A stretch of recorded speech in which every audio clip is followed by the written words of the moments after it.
नमस्कार, चार का बार देख रहे हैं आप। मैं हूं आपके साथ मीमांसा मलिक और आज के बुलेटिन की शुरुआत होगी सबसे पहली बड़ी खबर के साथ। दिल्ली में आबकारी नीति को लेकर मचे घमासान पर बात करेंगे। जहां मनीष सिसोदिया की कोर्ट में पेशी हुई है, वहीं आम आदमी पार्टी के कार्यकर्ता सड़कों पर विरोध प्रदर्शन कर रहे हैं। बिल्कुल, नमस्कार, आप देख रहे हैं चार का वार और आज की सबसे दूसरी बड़ी खबर आपको मैं बताऊंगी। प्रयागराज के उमेश पाल हत्याकांड के बारे में ये जानकारी आपको हम देंगे, जहां पुलिस ने एनकाउंटर में एक आरोपी अरबाज को गोली मारी है।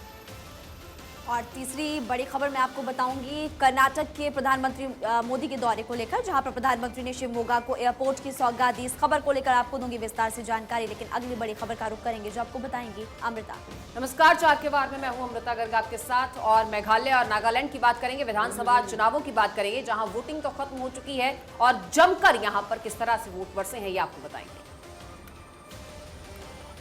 तो देखिए, ये बड़ी खबरों पर हमारी लगातार नजर बनी रहेगी। इन खबरों को लेकर हम आपको विस्तार से जानकारी देंगे, लेकिन अभी जो बड़ी खबर है उसका रुख करने के लिए आपको जानकारी देंगी मीमांसा। और वहीं मनीष सिसोदिया मामले में आपको बता दें, कोर्ट में सुनवाई जारी है। राउज एवेन्यू कोर्ट में यह सुनवाई चल रही है। सीबीआई ने मनीष सिसोदिया की रिमांड मांगी है और इस रिमांड का विरोध भी किया जा रहा है। केस फर्जी है, रिमांड की जरूरत नहीं है, ये कहना है मनीष सिसोदिया के वकील का। तो राउज एवेन्यू कोर्ट में पेश किया गया है मनीष सिसोदिया को। लंबी पूछताछ के बाद कल गिरफ्तार किया गया था और सीबीआई का कहना है कि इस मामले में सबूतों को नष्ट करने का काम किया है। आपराधिक साजिश रची है मनीष सिसोदिया ने, इसी वजह से ये गिरफ्तारी की गई और केस फर्जी है, रिमांड की जरूरत नहीं है। मनीष सिसोदिया के वकील की ओर से ये दावा किया जा रहा है। तो राउज एवेन्यू कोर्ट में यह सुनवाई चल रही है। सिसोदिया आबकारी नीति के लिए कैबिनेट द्वारा गठित मंत्रियों के समूह का नेतृत्व कर रहे थे। ये सीबीआई की ओर से दलील दी गई है कि ये जो पूरा मामला है ये प्रॉफिट से जुड़ा हुआ है, मुनाफा कमाने का ये पूरा मामला है। ये सीबीआई के वकील की ओर से इस तरीके से इस केस की पैरवी की जा रही है। प्रॉफिट मार्जिन को 5 से बढ़ाकर 12% कर दिया गया। तो ये सीबीआई की ओर से दलील दी गई है। आरोपी यह नहीं बता सका कि ये बदलाव क्यों किए गए। तो जो प्रॉफिट मार्जिन है वो बढ़ा दिया गया, बेहद गोपनीय तरीके से साजिश रची गई है। ये सीबीआई की ओर से कोर्ट में पक्ष रखा गया है। तो ये पूरी साजिश रची गई बेहद गोपनीय तरीके से और मनीष सिसोदिया इसमें इन्वॉल्व थे। उचित जांच की जरूरत है, आगे जांच करनी है। प्रॉफिट से जुड़ा हुआ ये मामला है और इसीलिए रिमांड की मांग की जा रही है। तो सीबीआई के वकील की ओर से ये दलीलें रखी गई हैं राउज एवेन्यू कोर्ट में। बाहर आप देख रहे हैं जो आम आदमी पार्टी के नेता हैं, कार्यकर्ता हैं, वो लगातार विरोध प्रदर्शन कर रहे हैं और इस पूरे मामले को भुनाने की कोशिश की जा रही है। अपने पक्ष में सहानुभूति बटोरने की भी कोशिश की जा रही है और कहा जा रहा है कि झूठे केस में फंसाया गया है मनीष सिसोदिया को। और आम आदमी पार्टी तानाशाही के आरोप लगा रही है कि सारी जांच एजेंसियां जो हैं वो बीजेपी के केंद्र के इशारे पर काम करती हैं और इस झूठे केस में फंसा दिया गया है मनीष सिसोदिया को। तो कोर्ट में इस वक्त दलीलें रखी जा रही हैं और मनीष सिसोदिया के वकील की ओर से कहा गया है कि रिमांड पर लेने की वजह नहीं बनती है। वहीं पूछताछ के लिए रिमांड जरूरी है, ये सीबीआई के वकील कोर्ट में कह रहे हैं। सिसोदिया के कहने पर कमीशन बढ़ाया गया, ये सीबीआई के वकील की ओर से बात रखी गई है। एलजी की मंजूरी से ही ये कमीशन बढ़ाया गया था, ये सिसोदिया के वकील कह रहे हैं। आरोप कबूलने का दबाव बना रहे थे। वहीं सीबीआई के वकील कह रहे हैं कि जांच में सहयोग नहीं किया जा रहा है और इसीलिए रिमांड की जरूरत है। सिसोदिया के कहने पर इंडो स्पिरिट को फायदा मिला, ये सीबीआई के वकील कह रहे हैं। आरोप कानूनी तौर पर नहीं ठहरते, ये मनीष सिसोदिया के वकील की ओर से पक्ष रखा जा रहा है अदालत में कि क्यों ये रिमांड मिलनी चाहिए। सीबीआई के वकील अपनी दलील दे रहे हैं और क्यों ये रिमांड नहीं मिलनी चाहिए, मनीष सिसोदिया के वकील की ओर से अपनी बात रखी जा रही है। और हमारे सहयोगी आनंद इस खबर पर हमारे साथ जुड़ गए हैं। आनंद, वहां क्या कुछ बहस हो रही है और क्या कुछ अपडेट?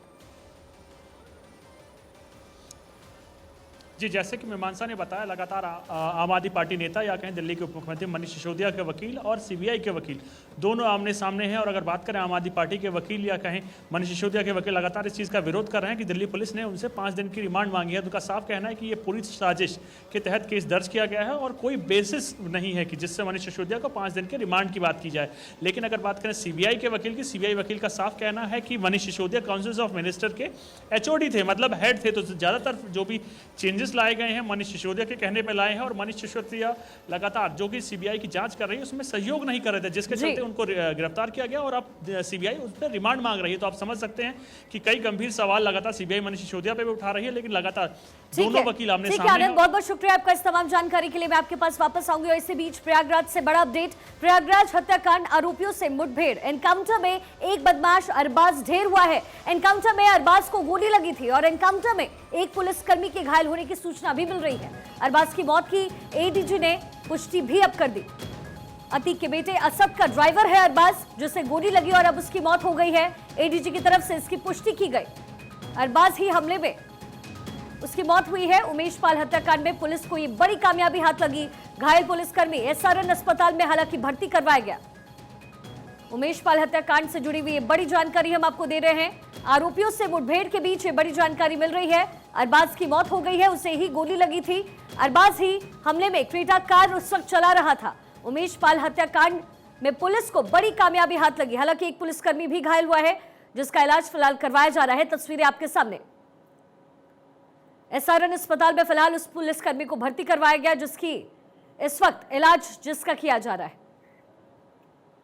जब उपचार हेतु अस्पताल लाया गया, उस दौरान जो अभी तक की प्राप्त सूचना है उसके हिसाब से इसके मृत होने की समाचार प्राप्त हुए हैं। उत्तर प्रदेश शासन और उत्तर प्रदेश पुलिस के द्वारा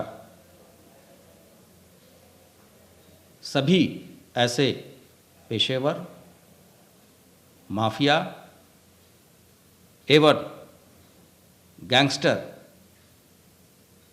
लोगों के खिलाफ एक अभियान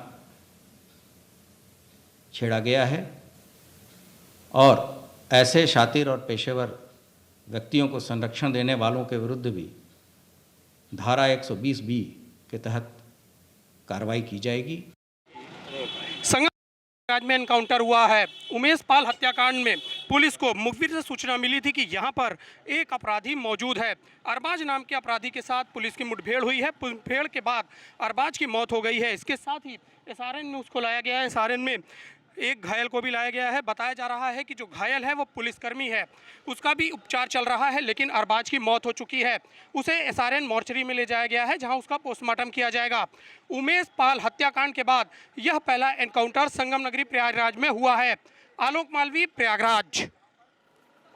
तो अस्पताल से आपने एक ग्राउंड रिपोर्ट देखी और इसी बीच आपको इस वक्त की बड़ी खबर बता दें। प्रयागराज से ही उमेश पाल हत्याकांड से जुड़ी हुई बड़ी खबर आपकी टीवी स्क्रीन पर। अतीक के बेटे असद का ड्राइवर है अरबाज ही हमले में क्रेटा कार चला रहा था, इससे पहले भी जानकारी आपको हमने दी थी। उमेश पाल हत्याकांड में पुलिस को बड़ी कामयाबी मिली है। साथ ही आपको बता दें कि एसआरएन अस्पताल में भर्ती, उसका इलाज फिलहाल चल रहा है।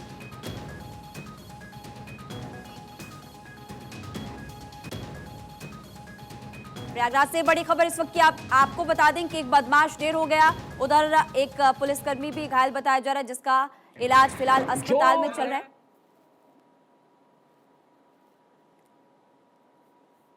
एसआरएन अस्पताल में भर्ती करवाया गया है और ऐसे में आपको बता दें कि अभी फिलहाल वहां पर स्थिति काफी गंभीर बनी हुई है। पुलिस इस पूरे मामले की जांच कर रही है। उधर सुरक्षा बल भी पूरी तरह से तैनात है। चप्पे चप्पे पर नजर रखी जा रही है। बड़ा एनकाउंटर यहां पर हुआ, जहां पर पुलिस को एक बड़ी सफलता मिली।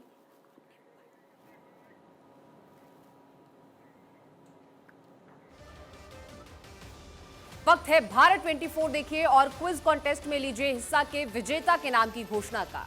तो हमने कल सवाल पूछा था कि शाम 5 बजे के प्रोग्राम का नाम बताइए, और सही जवाब है जनता की आवाज। और लकी विनर हैं वाराणसी के शुभम सोनकर। पूरे भारत 24 परिवार की तरफ से आपको हार्दिक शुभकामनाएं।